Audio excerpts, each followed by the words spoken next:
Okay, cool. So, all right. So first things first. What do you do when you decide that you want to follow a therapist or find a therapist? So, the first thing that I would say to all of you, and I'm sure you've probably gathered this from me if you've been hanging out with me as long as I've been doing this, is one, give yourself a pat on the back because it is a immense sign of strength when a person is willing to reach out to a therapist. It's a big deal to make that decision and to commit to that decision. And so you would be amazed sometimes that when a person decides they want to see a therapist, the amount of shame that kind of washes over them. You start questioning yourself, like, do I really need this? Do I really trust myself and my convictions on this? All of the internalized stigma that comes up around therapy and mental health is usually very likely to pop up when a person starts, actually commits to finding a therapist. So first things first in that endeavor is to give yourself a pat on the back. And then you probably wonder, where do I start? Which is a very common question that I hear all the time. And so there are services out there that are pretty trustworthy in terms of helping you find a therapist. If you're in the United States, psychologytoday.com, which is posted in the link of this chat, is a really good resource. What you can do is you can search by your area, so where you live, obviously, and you can filter your search on a whole bunch of criteria. Now, if I could get my stream to work in such a way that I could pull up Chrome to show you what this looks like, I would totally do it. But for whatever reason, my Chrome doesn't want to work in my window capture, so I apologize for that. But that's not the most important part of this anyway. So when you go to Psychology Today, you can filter what you want. So you can look for, if you are familiar with different approaches to therapy, you can filter by approach. You can filter by the type of insurance that a person takes. You can filter by how much they charge per session. You can filter by the types of populations that they're comfortable working with, all sorts of stuff. And you can do like multiple things. You can filter by language. So if you are a non-native English speaker and you maybe want to have a therapist that speaks, I don't know, Arabic or Chinese or something like that, like you can totally do that. So what you do then, what I generally recommend is you go through your list, right? And you go through all the people. And what you should do is look for the profile or profiles, maybe like 3 or 4, that really speak to you. So therapists in their Psychology Today profile have to write a write-up about their practice, and there's no template for that. So like when you're a therapist and you're filling out that form, there's literally no template for that says like, okay, so talk about this, talk about that. It's literally all just like, here's a blank form, fill it out. So what they're writing is generally like kind of organic and from themselves. And so you should read those profiles and look for the profiles that really speak to you. So like if you're reading it and you're thinking to yourself like, I don't like this person's vibe, or this feels cheesy, or this person feels like they're talking down to me, or that they're shaming me. So read the profiles and see how they vibe with you. You would be surprised at how often people will look at like the first profile that comes up and think that that's like the therapist that they have to see, or that the therapist like might be better once they meet them in real life or something. If you don't like the first impression from the profile, there's a good chance you're not going to like the therapist. I say that to some extent, I say that to therapists is like, they need to be accountable for writing a profile that's inviting. For example, if you're looking for a LGBTQI plus affirmative therapist, do they use affirmative language in their profile? Not just, I work with gay people, more than that. Like, are they using inclusive language? Are they talking about, do they put their own pronouns on the page? Stuff like that. Those of you out there that identify as LGBTQA plus, you know exactly what I'm talking about in terms of language. After you've read the profile, after you've found a few that vibe well and maybe match the insurance that you are wanting to use or have, or maybe their by-session fee looks good, or maybe they have a sliding scale. By the way, a sliding scale is when a person is willing to adjust their rate based on your income. So sometimes people will have like, where your rate is maybe like $40 because that's all you can afford. Like that option's out there as well. Okay, so you get like 3 or 4 profiles, and then what you will want to do at that point is call those therapists. So usually on their profile they will tell you, whether they're taking clients or not. You can generally assume that a person is taking clients if they're on Psychology Today, and because a lot of times, like I know that when I had a Psychology Today profile, when my caseload was full, I wrote that it was full.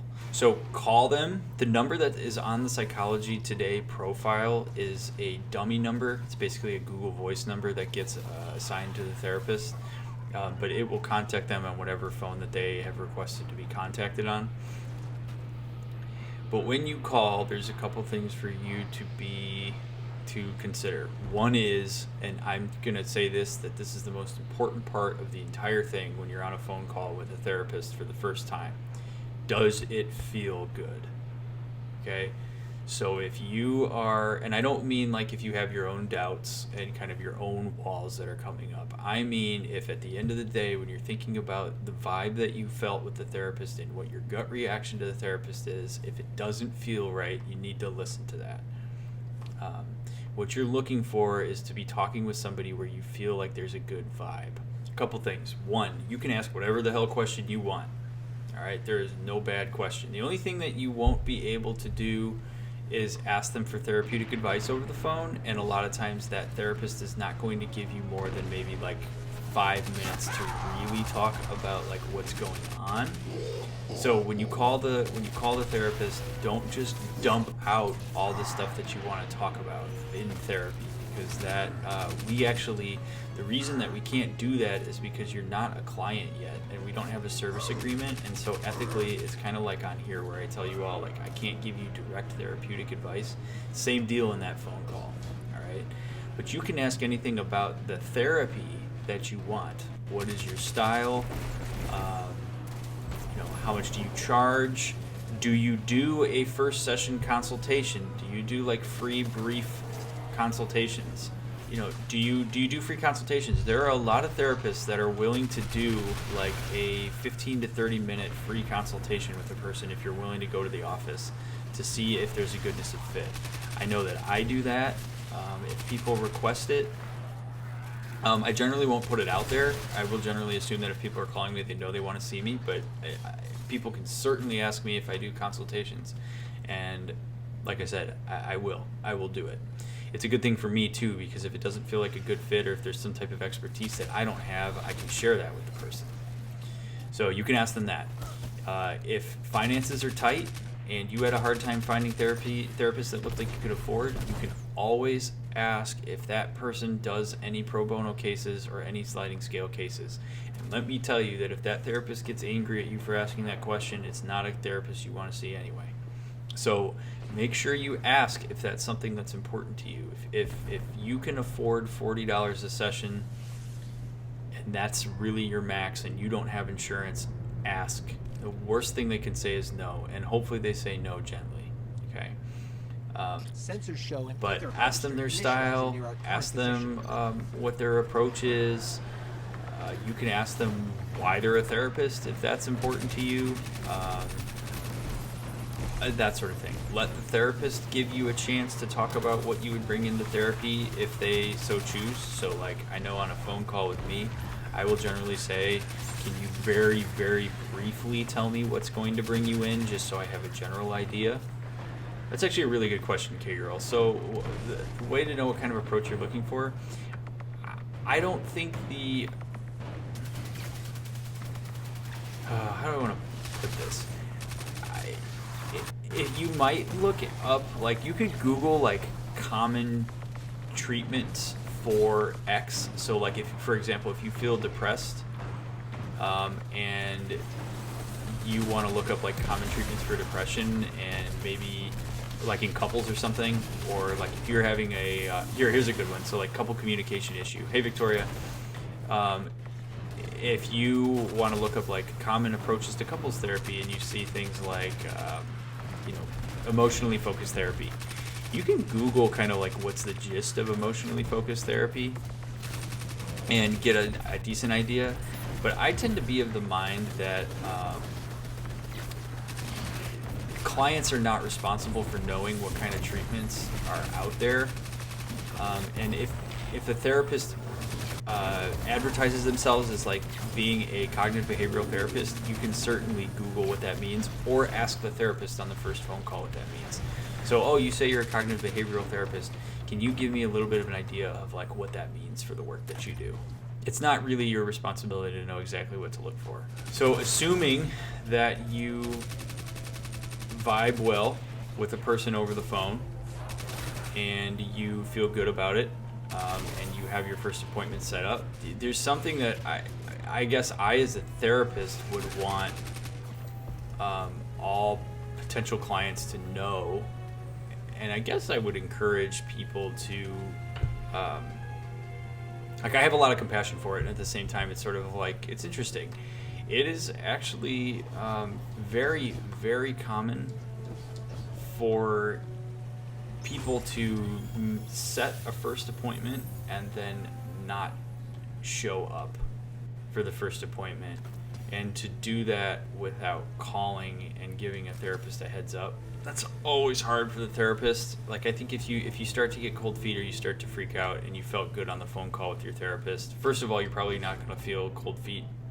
It's going to not be as likely if you felt good.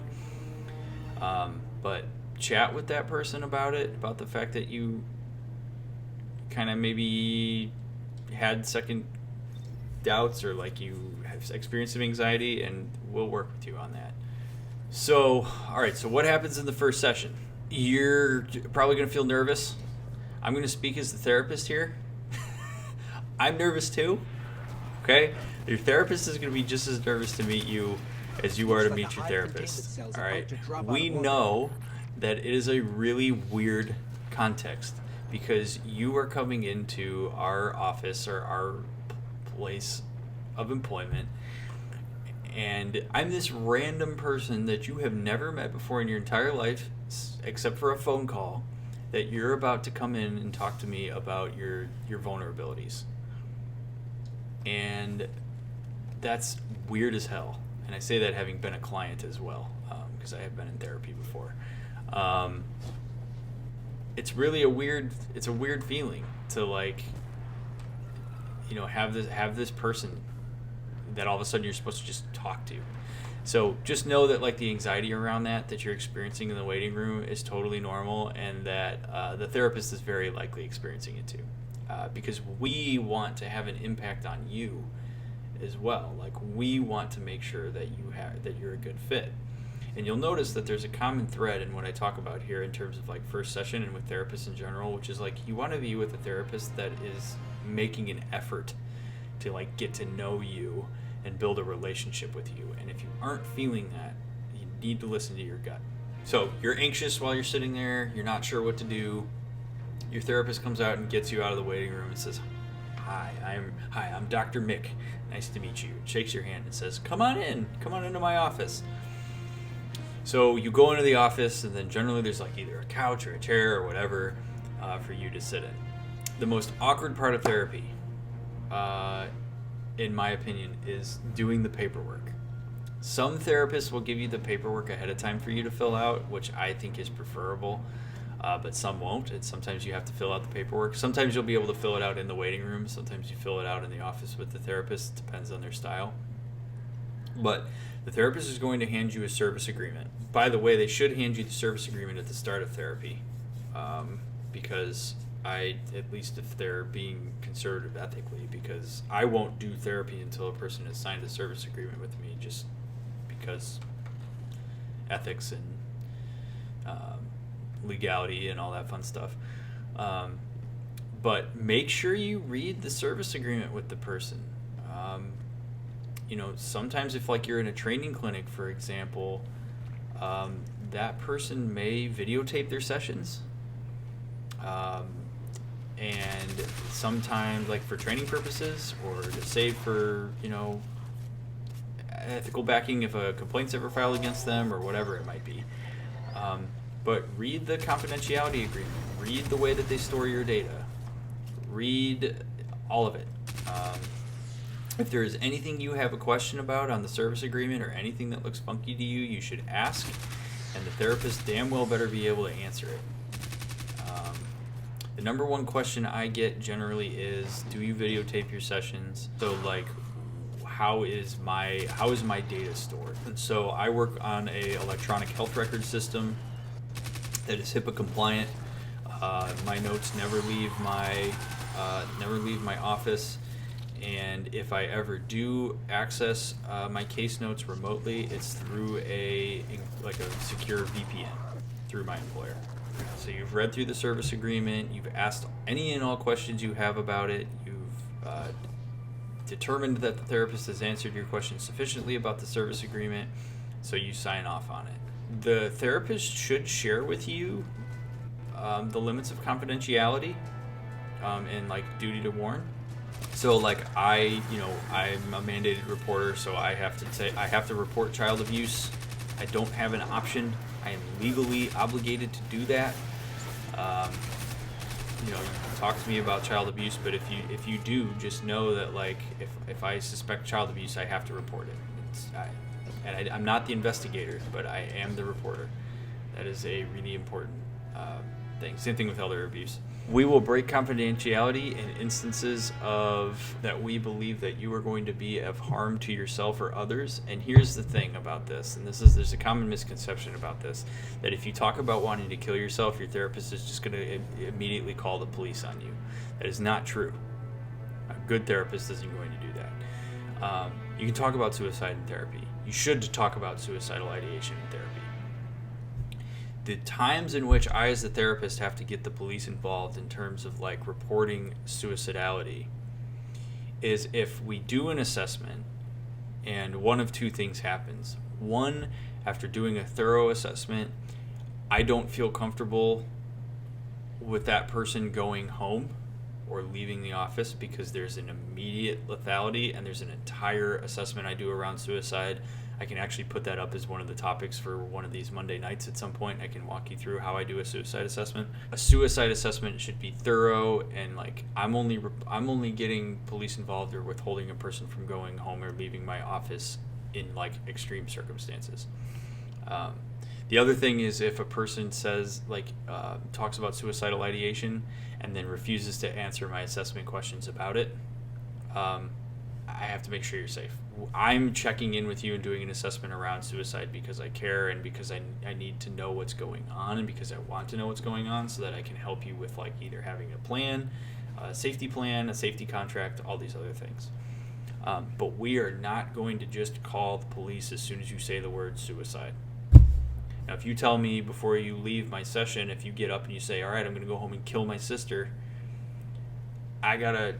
I'm in a duty to warn state in Illinois, so I have a responsibility to warn her and tell the police. Your first session in therapy. So here's the thing. Here's a little inside tip from therapist perspective. My entire goal as a therapist in the first session is to facilitate a space that makes you want to come back for a second session. Okay, so I am going purely at your pace. I am purely seeing that meeting as a chance to get to know each other and to get a little bit of an idea of what's bringing you in and to really try and plant the seed for a good relationship. So that's how it should feel for you in a first session. It should feel like you're relationship building.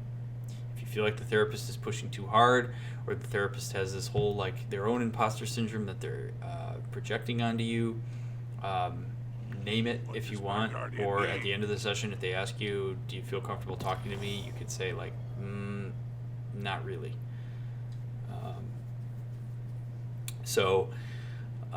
But that's my entire goal in a first session, is just to get to know you and to get to know what's bringing you into therapy.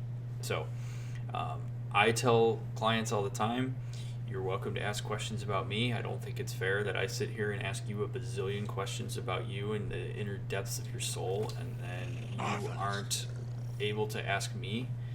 And if I can't answer something, I'll tell you. I tend to be a pretty open book. So here's the thing, like, go at your pace in a first session. What I generally expect is going to happen is that you're going to just like that a person's going to give me just a brief overview of what's going on. Like, are you as a couple, for example, are you here because you're having a hard time communicating? Are you here because you've been fighting a lot? If you're an individual, are you here because I don't know, like you've been lying more often than you want lately, or you've been finding it difficult to trust people, or that you are, I mean, it could be anything. But then I'm just going to ask you general questions about it, like, and most therapists will, like, you know, tell me what it's like. Is there a pattern to it? When does it show up? What brought you specifically in to see me? Why now is a question that you're probably going to hear. Like, what made you pick up the phone and call a therapist now? Because we want to know if it's a nodal incident or if maybe this is something that's been going on for a long time. It's also a really good opportunity if you've been in therapy before to talk about your prior experiences and what worked and what didn't work and what you liked and what you didn't like. I very much want to know that information. So like what Vixen was saying, you know, if your therapist is pushing you too hard and pushing you too fast, you should totally tell me that, because I'm going to be careful, right? And also, it's a conversation of what your expectations are for me as a therapist. So, do you want me to push you? Do you want me to just kind of sit and be a sounding board? Do you want me to, you know, how do you want me to intervene? How do you want me to call you out on stuff? All of that. Like, it's a chance for us to kind of get to know each other and really set the parameters of the space. And I feel like I kind of touched on most of the general basics about like how a first session goes down. I would say at the very end of the session, if your therapist doesn't ask, you should give the therapist feedback about how you felt. You know, where did you feel comfortable? I ask at the end of every first session, how did it feel to talk to me? And, you know, do you feel comfortable coming back? I ask that every time. If your therapist maybe doesn't ask that, it's good feedback for them to have. But you are evaluating them and kind of trying to feel whether this is going to be comfortable for you as much as they are for you. So that's kind of the general framework of what to expect. It's actually more basic than you might think. I mean, yes, we're doing an assessment. If you're using insurance, by the way, at least here in the States, insurance requires that the first session be billed as a diagnostic clinical evaluation. That diagnostic clinical evaluation comes along with it a diagnosis. Most insurance companies in the United States will not reimburse therapy unless there's a diagnosis. And so you can ask your therapist about that. And that diagnosis can change over time. So sometimes the therapist might put a more generic diagnosis, such as like adjustment disorder or something like that, and then adjust it accordingly to like generalized anxiety disorder or something along those lines as they get to know you better after like 3 or 4 sessions. But just know that there's a good chance that there will be, if you're using insurance, that there will be a diagnosis that the therapist puts on because of insurance. So I hope you found it helpful and I hope you found it informative. I'm so appreciative of all of the people that were new in here and all the lurkers. I loved all of your questions. I love that you gave me the space to talk about this. And I'm really glad that all of you were in here and talking about this. But I love all of you. You're all wonderful. You are what make this community great. I hope, again, there's some cool stuff happening behind the scenes, some cool collaborations. So I am really looking forward to what the future brings. As I always say before I sign off, you matter. Your experiences are valid. Don't let anybody ever tell you otherwise.